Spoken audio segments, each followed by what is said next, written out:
৩০০ বছর ধরে লড়াই করে বেঁচে আছে একটি গাছ। একটি শহর গড়ে ওঠার নীরব সাক্ষী হয়েছিল গাছটি। হঠাৎ সেই গাছটিকেই সরিয়ে দেওয়া হলো উন্নয়নের নামে। রবিবার আর্জেন্টিনার কর্দোবায় ভিলা আলেন্দে শহরে ৩০০ বছর বয়সী একটি সাদা কেবড়াচো গাছকে স্থানান্তর করা হয়। পাদ্রে লুচেচে অ্যাভিনিউ সম্প্রসারণের জন্য এমনটি করা হয়েছে। স্থানীয় বাসিন্দাদের দীর্ঘমেয়াদী প্রতিবাদের মুখেও গাছটির স্থানান্তর থামানো যায়নি।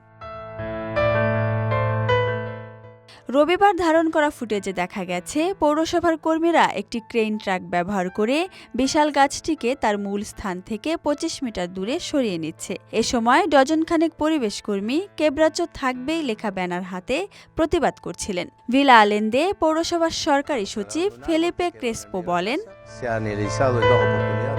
আমরা একটি গাছকে স্থানান্তর করেছি যেটি রাস্তার মাঝখানে পড়ে গিয়েছিল। দুইবার বিশ্লেষণ করে দেখা হয়েছিল রুট পরিবর্তনের মাধ্যমে গাছটিকে সংরক্ষণ করা যায় কিনা, কিন্তু তা সম্ভব হয়নি। তাই এখন গাছটিকে সরানো হচ্ছে। ভিলা আন্দোলনের মেয়র এটি বাঁচার আরেকটি সুযোগ দেওয়ার সিদ্ধান্ত নিয়েছেন, আর সে কারণেই আমরা সাদা কেবড়াচো গাছটি স্থানান্তরের এই প্রক্রিয়া চালাচ্ছি।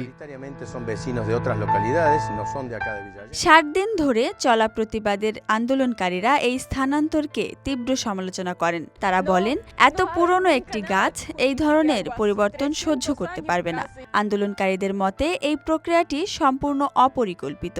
নতুন স্থানে গাছটিকে এমন পরিবেশের মাঝে রাখা হয়েছে যেখানে জলের প্রতিযোগিতা শুরু হবে এবং মাটি অ্যাসিডিক করে তুলবে, ফলে কেবড়াচো গাছটির টিকে থাকা আরও ঝুঁকির মধ্যে পড়বে। এই জটিল গাছ স্থানান্তরের খরচ আনুমানিক প্রায় ৮,০০০ থেকে ২৪,০০০ মার্কিন ডলার। এর আগে চালানো কারিগরি গবেষণাগুলোতে বলা হয়েছিল গাছটির বেঁচে থাকার সম্ভাবনা ২০%-এরও কম, কারণ এটি অত্যন্ত পুরনো গাছ, উচ্চতায় ১০ মিটার এবং স্থানান্তর প্রক্রিয়া গাছের উপর অত্যন্ত চাপ সৃষ্টি করবে। এই স্থানান্তরের সিদ্ধান্ত আসে কর্দোবা প্রশাসনিক মামলার আদালতের একটি আদেশের পর।